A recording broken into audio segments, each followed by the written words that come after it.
La Direction générale de la santé tire le signal d'alarme. La situation est préoccupante. La transmission du Covid-19 s'accentue. 2700 cas détectés sur les dernières 24 heures. L'augmentation est plus importante chez les 15-44 ans. Pour tenter d'enrayer la propagation de la pandémie, le port du masque est de plus en plus imposé. Et la question du coût se pose dans beaucoup de familles. Aujourd'hui, un masque jetable, ça coûte autour de 50 centimes pièce. Mais bonne nouvelle, les prix devraient baisser à la rentrée dans les grandes surfaces. Carole Ferry. Auchan, par exemple, prépare une campagne sur le prix par usage des masques lavables, forcément plus rentable, alors que cet achat risque de peser de plus en plus lourd dans le budget des Français. Intermarché et Netto promettent également des promotions sur les boîtes de 50 masques jetables. Dès le départ, ces masques ont été vendus quasiment à prix coûtant en grande surface, mais en pleine pénurie, ils ont souvent été achetés très cher en Asie, non pas au cul du camion, mais au cul de l'avion, me confiait un professionnel. Et l'avion, ça coûte plus cher que le camion ou le bateau.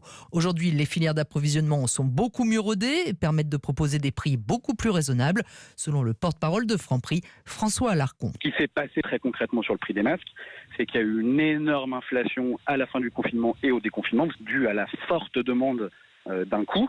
Et ce qui fait que les enseignes ont acheté, et là je pense que je peux le dire, toutes les enseignes ont acheté des masques à un prix beaucoup plus élevé qu'ils ne l'est habituellement. Aujourd'hui, les prix d'achat des masques baissent, ce qui permet de les vendre moins cher. Il pourrait même y avoir ponctuellement de très fortes promotions sur des lots spécifiques négociés par les marques, alors que la production est aujourd'hui beaucoup plus abondante. Et Carole Ferry.